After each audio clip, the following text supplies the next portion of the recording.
have this really bad habit of taking my socks off at random places throughout our house and often forgetting them there until my wife Kayla kindly, well, not so kindly always, reminds me to go and retrieve them and put them in the laundry basket. So the other day, my 2-year-old daughter Adelaide is sitting right next to me on the couch as we are doing one of her art books. You know, one of those books that comes with backdrops and matching stickers to place on them. But why match when you're 2 years old? So, as we are placing the cows and the goats and the tractors among the outer space backdrop, and just as Adelaide places a large sheep smack dab in the middle of the moon, I subconsciously must have realized that my socks were annoying me. So I reached down and pulled them off of my feet and set them on the armrest of the couch without even noticing. Then my adorable daughter stopped what she was doing, reached down and pulled off both of her socks and threw them on the couch next to her. I quickly grabbed my socks and had her grab hers and showed her that they go in the laundry basket in her bedroom. Then the next day, Adelaide stood near her sister Gwendolyn, just 3 weeks old, and as she started to cry, I picked Gwendolyn up and put her on my shoulder and slowly tapped her back as I sat down on the couch and bounced her and made that ever so soothing shh noise. Well, big sister Adelaide crawled up on the couch, sat next to me, and slowly and ever so gently started to tap Gwendolyn's back with me. And then she took over the shh noise. My heart was a puddle on the floor that had melted from the extreme love and care I felt in that moment. And just one day I had gone from worrying that Adelaide would grow up to be this great hoarder of couch socks to seeing that perhaps she might be an outstanding big sister. Jesus, in today's gospel, tells this parable that leaves his disciples wondering, why is it that he speaks through these stories, almost riddles at times? And they ask him, what was that all about? Why do you speak like this when there must be a more clear way to convey a message to us? And Jesus goes on to answer the question. He is telling parables to see if people really grasp the meaning of God's kingdom or not. He didn't really tell them to make people understand, but at times more so, they were stories to check ourselves, to use as a tool to see if we are aligning with the preaching of his gospel. He tells them to help us investigate inside of us to see if we are truly living into the gospel of Jesus Christ, to see if we are living into the ways of God's kingdom. Parables are meant in some ways to disturb our world and call us into the reality that we might need to change. We might need to change to further our lives of living them into faith. Like the parable of the Good Samaritan, we want so badly to be the one that stops and helps the stranger, the one that is so different from us. But we also have to realize that there's a part of us that wants to walk by on the other side, to be the one that ignores the other. Or the parable of the Pharisee and the tax collector, the one where they are praying in the temple and the Pharisee prays and thanks God for all the things he has, and he prays and thanks him for all the things he's not.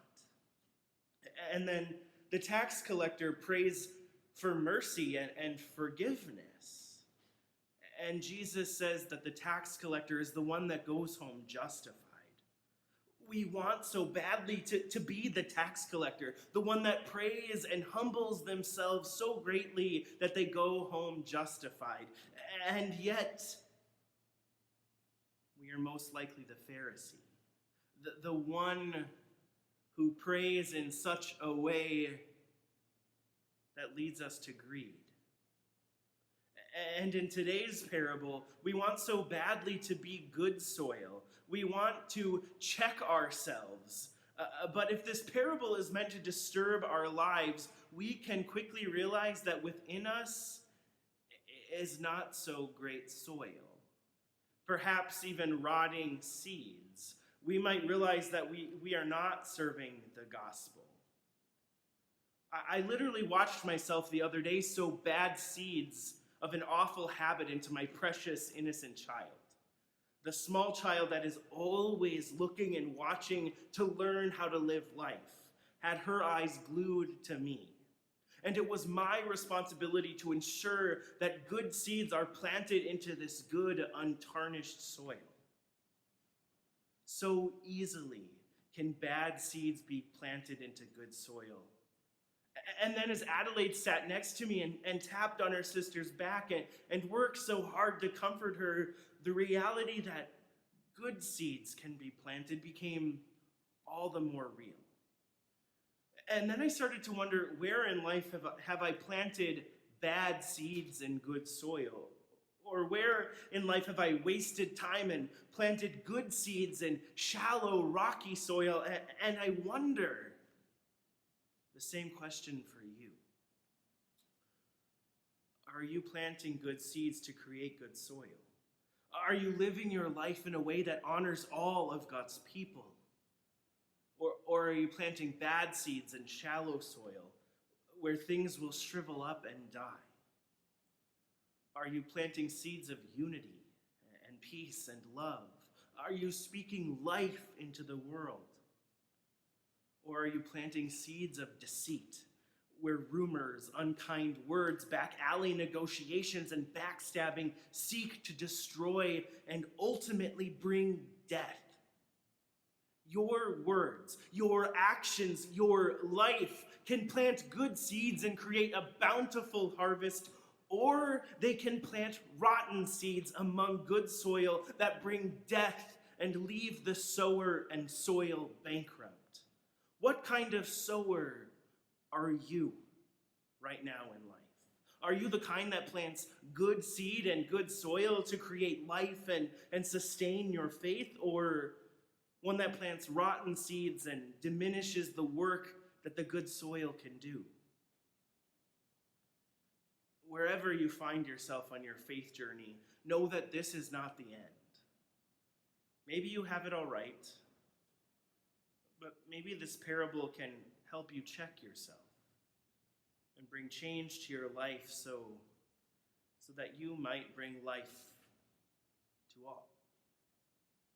And if you are the type of sower that might need to work at bringing change to your life so that you can bring life to those around you, know this: you are not alone. Christ walks with you. This parable is for you just as much as it was for the disciples who continually got it wrong. And they never quite fully understood, and yet Jesus still walked with them.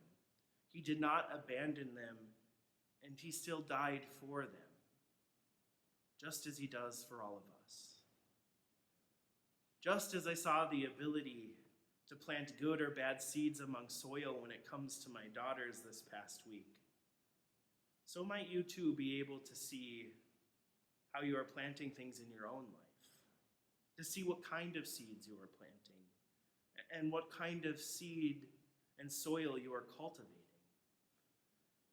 And then if you need some change in your life to bring life instead of death, know that Christ walks with you, and that Christ will never leave you.